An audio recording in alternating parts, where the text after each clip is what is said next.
Hello friends, welcome again to my YouTube channel.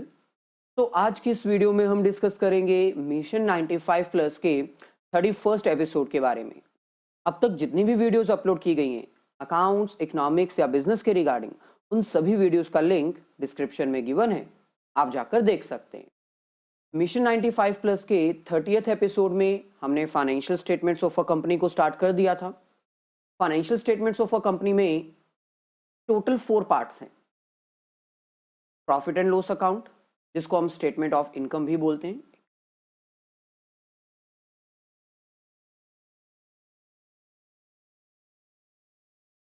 Hello friends, welcome again to my YouTube channel. तो आज की इस video में हम डिस्कस करेंगे मिशन 95 प्लस के 31st एपिसोड के बारे में। अब तक जितनी भी वीडियोस अपलोड की गई हैं अकाउंट्स, इकोनॉमिक्स या बिजनेस के रिगार्डिंग, उन सभी वीडियोस का लिंक डिस्क्रिप्शन में गिवन है, आप जाकर देख सकते हैं। मिशन 95 प्लस के 30th एपिसोड में हमने financial statements of a company को स्टार्ट कर दिया था। Basically financial statements of a company को हम 4 पार्ट्स में डिवाइड कर सकते हैं। Income statement, position statement, notes to accounts and cash flow statement, जिसमें से इनकम स्टेटमेंट हम ऑलरेडी कवर कर चुके हैं और पोजीशन स्टेटमेंट का फॉर्मेट आज हमारा खत्म हो जाएगा। पोजीशन स्टेटमेंट मतलब बैलेंस शीट, और बैलेंस शीट को हम 2 पार्ट्स में डिवाइड कर सकते हैं, liability side and asset side, जिसमें से लायबिलिटी साइड का सारा कॉन्सेप्ट हम कवर कर चुके हैं। अगर वो लेक्चर आपने मिस किया है उसका भी लिंक आपको डिस्क्रिप्शन में गिवन है, आप जाकर देख सकते हैं। एसेट साइड को बेसिकली हम 2 पार्ट्स में डिवाइड कर सकते हैं।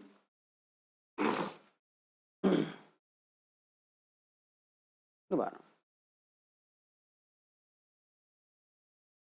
Hello friends, welcome again to my YouTube channel. तो आज की इस वीडियो में हम डिस्कस करेंगे मिशन 95 प्लस के 31st एपिसोड के बारे में। अब तक जितनी भी वीडियोस अपलोड की गई हैं अकाउंट्स, इकोनॉमिक्स या बिजनेस के रिगार्डिंग, उन सभी वीडियोस का लिंक डिस्क्रिप्शन में गिवन है, आप जाकर देख सकते हैं। मिशन 95 प्लस के 30th एपिसोड में हमने financial statements of a company को स्टार्ट कर दिया था। Basically financial statements of a company को हम 4 पार्ट्स में डिवाइड कर सकते हैं। Income statement, position statement, notes to accounts and cash flow statement. तो अब तक जितना भी टॉपिक हमने कवर किए उन सभी टॉपिक्स का लिंक डिस्क्रिप्शन में गिवन है, आप जाकर देख लीजिएगा। आज के इस 31st एपिसोड में हम पोजीशन स्टेटमेंट का वो रिमेनिंग टॉपिक करने वाले हैं जो हमने कवर नहीं किया था, that is asset side. Asset side को बेसिकली हम 2 पार्ट्स में डिवाइड कर सकते हैं। फर्स्ट हमारे पास आता है non current assets and second हमारे पास आता है करंट एसेट्स, जिसमें से नॉन करंट एसेट्स के टॉपिक को हम ऑलरेडी कवर कर चुके हैं। आज हम करंट एसेट्स को कवर करेंगे और हमारा बैलेंस शीट का फॉर्मेट कंप्लीट हो जाएगा। लास्ट में एक प्रैक्टिकल क्वेश्चन भी अटेम्प्ट करेंगे जिसमें आपको बताना होगा कि कौन सा हेड है और कौन सा सब हेड है एक पर्टिकुलर आइटम का। लेकिन स्टार्ट करने से पहले आपसे रिक्वेस्ट है कि अगर अब तक आपने मेरी अनअकैडमी की प्रोफाइल को फॉलो नहीं किया है तो लिंक आपको डिस्क्रिप्शन में गिवन है। अनअकैडमी की प्रोफाइल को फॉलो कर दीजिए, क्योंकि वहां पर भी आपके लिए कुछ प्लस और स्पेशल क्लासेस कंडक्ट की जाती हैं ताकि आपका सारा ही सिलेबस कंप्लीट हो जाए। इसके साथ ही आपको एक इंपॉर्टेंट फीचर बता देना चाहते हैं जो कि अनअकैडमी की तरफ से प्रोवाइड किया जा रहा है सभी स्टूडेंट्स को, और ये बिल्कुल फ्री ऑफ कॉस्ट है।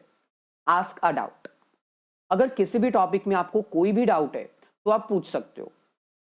डाउट्स डिस्कस करने के लिए बस आपको सबसे पहले अनअकैडमी का लर्नर्स ऐप डाउनलोड करना है। ऐप डाउनलोड करने के बाद आपने अपना गोल सेट कर लेना है कि आप कौन सी क्लास के रिगार्डिंग अपने डाउट्स डिस्कस करना चाहते हैं और क्या आपकी स्ट्रीम है।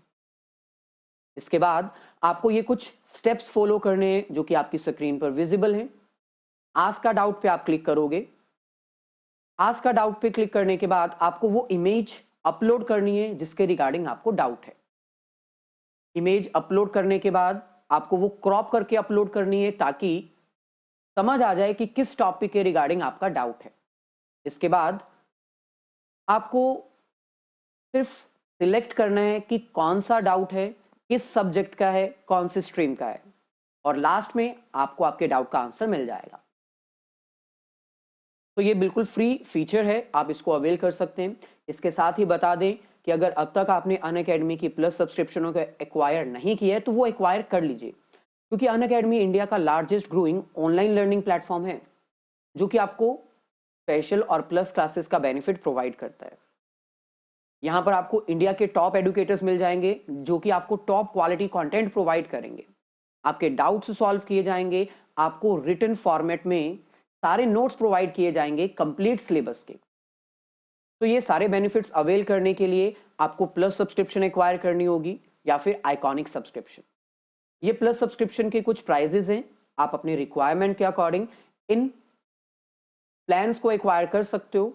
और आपको बता दें, अगर कोई भी प्लान आप एक्वायर करते हो तो उस टाइम पर आप ये कोड यूज कर सकते हो जो कि हमारा स्पेसिफिक कोड है जॉली10, देन आपको 10% डिस्काउंट इमीडिएटली मिल जाएगा।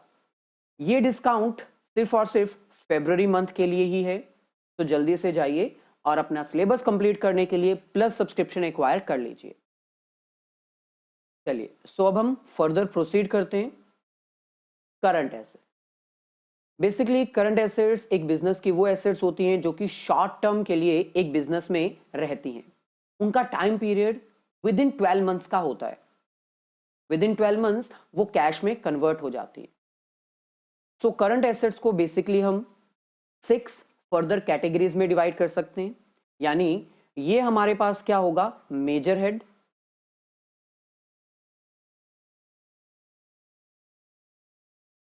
और ये उनके क्या होंगे, सब हेड्स, जैसे current investment, inventories, trade receivable, cash and cash equivalents, short term loans and advances and other current assets. ये इसके सब क्या कहलाएंगे, सब हेड्स। तो एग्जाम में अगर आपको क्वेश्चन आता है तो आपको मेजर हेड एसेट्स नहीं, करंट एसेट्स में बताना है, और सब हेड्स इन 6 में से कोई एक होगा। तो चलिए इसको थोड़ा डिटेल में अंडरस्टैंड कर लेते हैं। आई होप कि आपने इस वीडियो को लाइक और शेयर जरूर कर दिया होगा, क्योंकि आपकी शेयरिंग ही तो मेरे को मोटिवेट करेगी जल्दी से जल्दी आपका सारा सिलेबस कंप्लीट करने में। तो जल्दी से लाइक कर दीजिए और शेयर कर दीजिए। चलिए, तो सबसे पहले हम बात कर लेते हैं करंट इन्वेस्टमेंट की। एक हमने अंडरस्टैंड की थी non current investment. Non current investment long term की इन्वेस्टमेंट होती है। अगर कोई बिजनेस ऑर्गेनाइजेशन लॉन्ग पीरियड के लिए 1 साल से ज्यादा के लिए अपना अमाउंट इन्वेस्ट करता है तो उसको हम बोलते हैं नॉन करंट इन्वेस्टमेंट, जो कि नॉन करंट एसेट्स में काउंट किया जाता है। सिमिलरली, अगर एक बिजनेस अपना पैसा, अपनी अमाउंट शॉर्ट पीरियड के लिए इन्वेस्ट कर रहा है, शॉर्ट पीरियड मतलब with in a period of 12 months, तो उसको हम बोलेंगे करंट इन्वेस्टमेंट।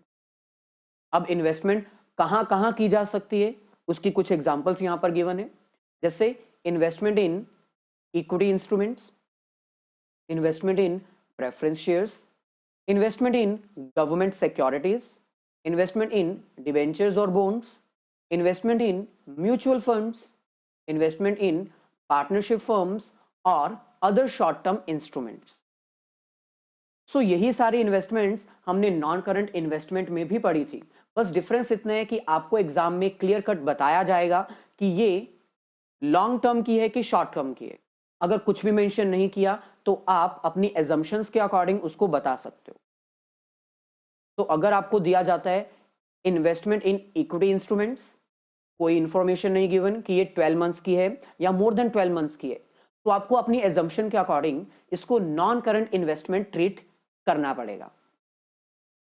और अगर दे रखा है कि ये विद इन 12 मंथ्स की इन्वेस्टमेंट है तो ये कहां पर काउंट होगी, करंट एसेट्स, और इसका सब हेड क्या होगा, करंट इन्वेस्टमेंट्स। चलिए, ऐसे ही नेक्स्ट हमारे पास आता है इन्वेंट्रीज। इन्वेंट्रीज का मतलब क्या होता है, स्टॉक। जिस चीज का आपका बिजनेस है, जिस प्रोडक्ट में आप डील करते हो, जो आपकी गुड्स हैं, उनको हम बोलते हैं इन्वेंट्रीज। इन्वेंट्रीज 3 तरह की हो सकती हैं। अगर आप मैन्युफैक्चरिंग कंसर्न हो तो आपके लिए रॉ मटेरियल भी इन्वेंट्री है, वर्क इन प्रोग्रेस भी इन्वेंट्री है, और फिनिश गुड्स भी इन्वेंट्री है। लेकिन अगर आप ट्रेडिंग कंसर्न हो, यानी मार्केट में प्रोडक्ट परचेज करते हो, रेडीमेड प्रोडक्ट, और उसको मार्केट में सेल कर देते हो, इन दैट केस आपके लिए इन्वेंट्री क्या होगी, फिनिश गुड्स। तो ये हमारे पास इसकी कुछ एग्जांपल्स हैं, raw material, work in progress, finish goods. इसके साथ ही stock in trade, stores and spares, loose tools.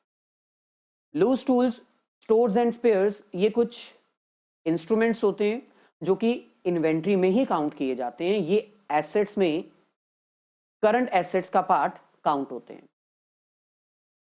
चलिए, ऐसे ही नेक्स्ट थर्ड हमारे पास आता है trade receivable. Trade receivable word जो है वो बेसिकली डेटर्स के लिए और बिल्स रिसीवेबल के लिए यूज किया जाता है।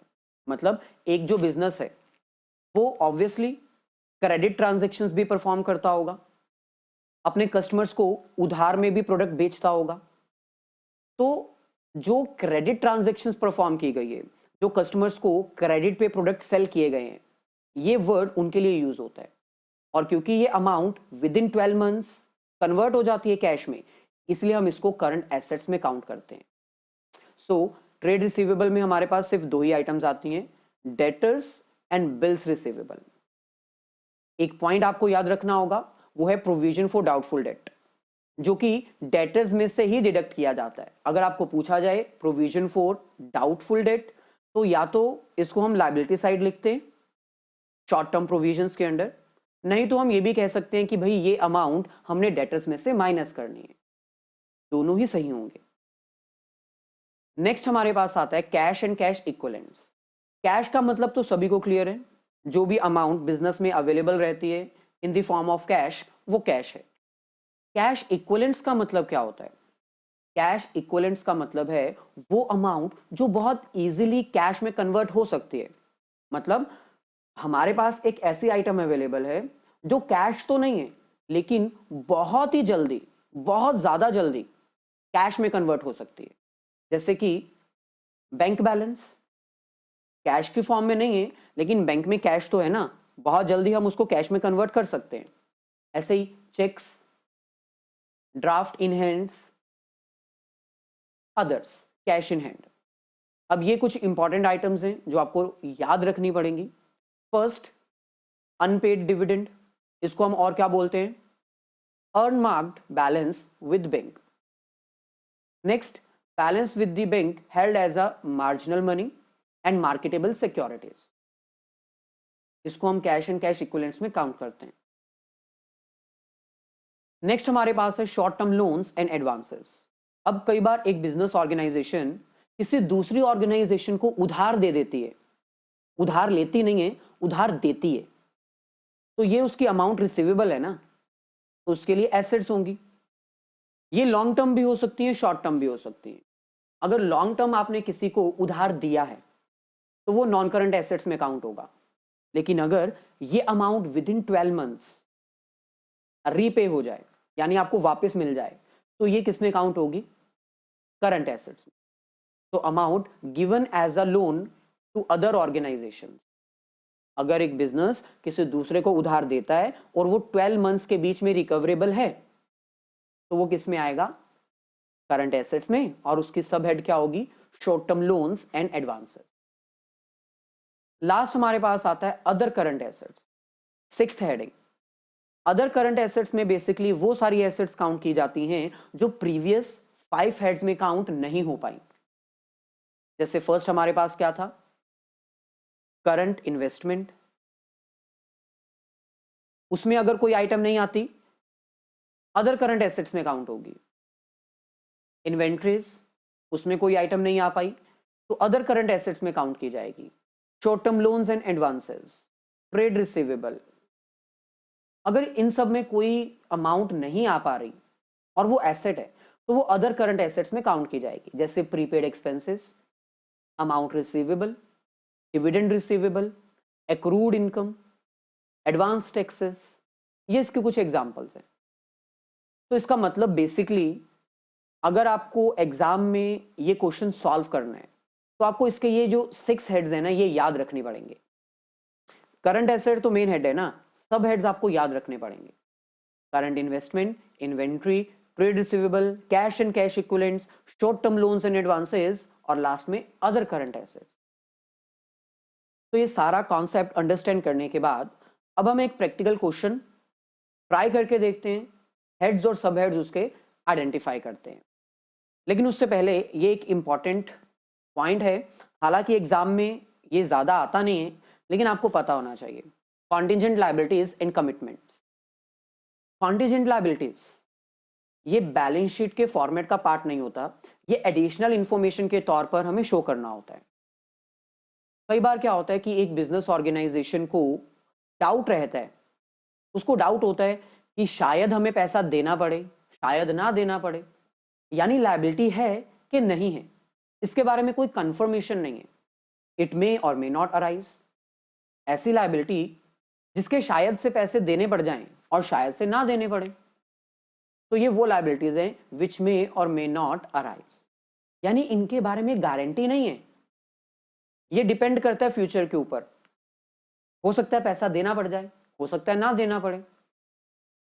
For example, claim against the company not acknowledged as debt, मतलब कंपनी के अगेंस्ट कोई केस चल रहा है, केस जीत गए तो पैसा नहीं देना पड़ेगा, केस हार गए तो पैसा देना पड़ेगा, मतलब लायबिलिटी है, कॉन्टिजेंट है, कंफर्म्ड नहीं है, तो इसको हम एडिशनल इंफॉर्मेशन के तौर पर शो करते हैं।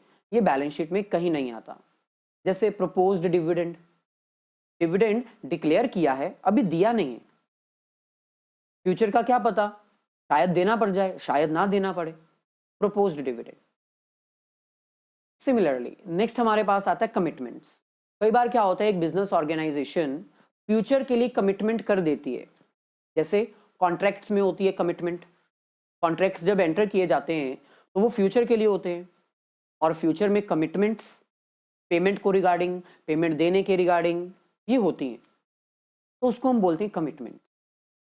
तो commitment means financial commitment by the organisation in future period. Future के रिगार्डिंग कोई कमिटमेंट कर देना कि भाई हम ये पैसा देंगे, कॉन्ट्रैक्ट में एंटर कर चुके हैं, उसको हम बोलते हैं कमिटमेंट।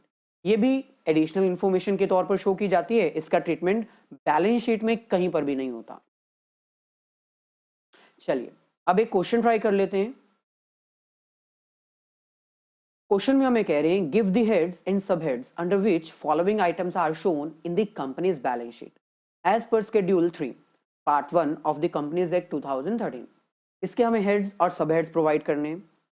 आज का लेक्चर हमारा बेसिकली करंट एसेट्स के ऊपर था, इसका मतलब ये सारी ही आइटम्स जितनी भी हमें गिवन है, इन सब का हेड क्या होगा, करंट एसेट्स।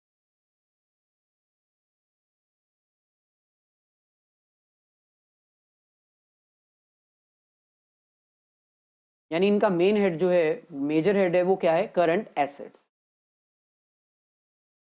अब हमें सिर्फ इनके सब हेड्स आइडेंटिफाई करने हैं, तो आइए सबसे पहले फर्स्ट हमारे पास है stores and spare parts, inventories,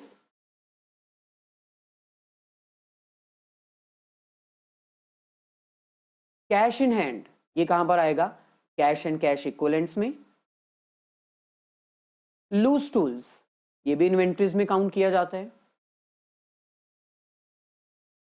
bill receivable यानी ट्रेड रिसीवेबल में आते हैं ये। Cash at bank, cash and cash equivalents में काउंट होता है ये। इंटरेस्ट एक्रूड ऑन इन्वेस्टमेंट, ये अदर करंट एसेट्स में काउंट होगा। डेटर्स ट्रेड रिसीवेबल में आएगा। स्टॉक इन ट्रेड इन्वेंट्रीज में काउंट किया जाता है ये भी। रॉ मटेरियल, ये भी इन्वेंट्रीज में काउंट होता है। Draft in hand, cash and cash equivalents में।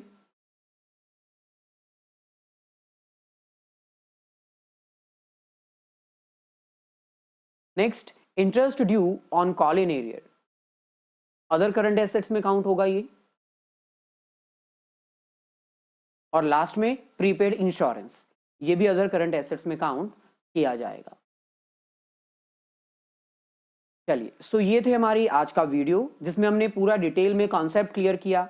आई होप कॉन्सेप्ट क्लियर हो गया है। अगर वीडियो अच्छी लगी है तो प्लीज इसको लाइक कर दीजिए और अपने फ्रेंड्स के साथ शेयर कर दीजिए। All the very best, have a nice day and great day.